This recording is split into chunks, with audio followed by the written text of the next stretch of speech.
South African ambassador who the Secretary declared PNG on Friday. Sure.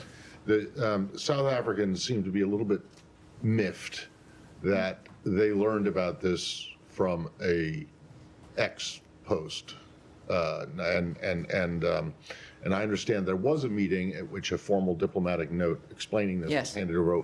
Can you, what day was that, the meeting? Well, it was the same day So of Friday. the announcement, yes. So after Secretary Rubio made his decision, our senior level diplomats convoked the South African embassy staff for an in-person meeting at the State Department. At this meeting, our officials delivered the official notification of Ambassador Rasool's persona non grata status, and it was done. Okay, and I understand that his privileges and immunities expire today, and then he has to leave by Friday? That's right. So he has, for these 3 days that passed, he's had his privileges, but those did expire today. And he has, technically, it's a week from the notice, and so that expires now on Friday. Okay. He'll need to be out of the country. The ambassador. Sure. The secretary, of course, had his ex posted on Friday. Could you explain a little bit the reasons? It's quite an extraordinary step. I was looking back. I mean, if I'm not mistaken, even in the height of tensions with Russia, there was no expulsion of the ambassador and no PNG there. What is it? I mean, essentially, this is remarks that the ambassador made at a think tank or at a conference that were critical. What I'm getting at is, should other ambassadors be on alert? Can they not criticize President Trump without fear of being expelled? Well, I think it's not about criticism. This was the equation of the president and the country with white supremacy. It was an allegation that casts such an awful light on the nature of the country, on individuals. It is.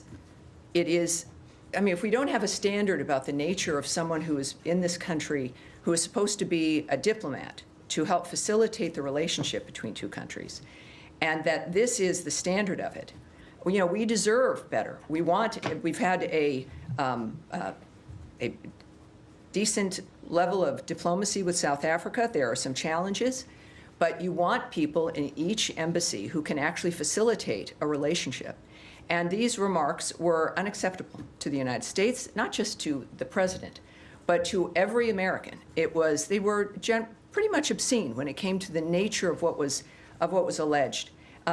So that is, I think, at the very least, what we should expect is a standard of some respect, basic, low-level respect, if you're in a position that is going to help facilitate any kind of diplomatic relationship with another country. This particular individual certainly didn't meet that standard, and it is a message to people of what America expects, what the president expects, what the Secretary of State expects, what this whole administration expects when it comes to treatment of the nation itself and as a result of the people in this country.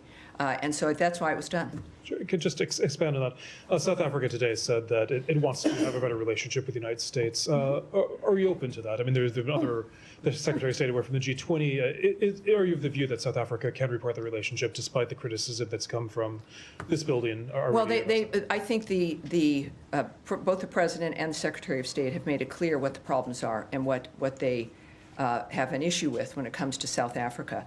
The unjust land expropriation law, as well as its growing relationship with countries like Russia and Iran. That's what prompted the serious review of our South Africa policy, which continues to be underway. They have taken also, the South African government, aggressive positions toward the United States and its allies, including accusing Israel, not Hamas, of genocide in the International Court of Justice, and reinvigorating its relationship with Iran to develop commercial, military, and nuclear arrangements. So this isn't one just of demeanor or decorum, however they add into it. This is a matter of a nation that is, we've again made it very clear, taking steps that are not in the best interest of providing a safe, secure, more prosperous America, let alone world, when it comes to the decisions they're making.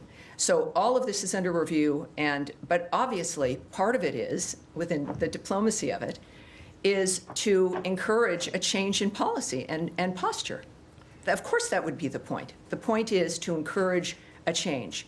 What I've seen with the trips we've made with the diplomatic adventures, of course, as well as the G7 summit in Canada, is the nature of the Secretary of State is to make things better for people. It is not to punish or to target people or countries. It's the nature of changing policy and creating better environments for all of us. And I've seen that in motion in every dynamic. And that's the case here with South Africa as well.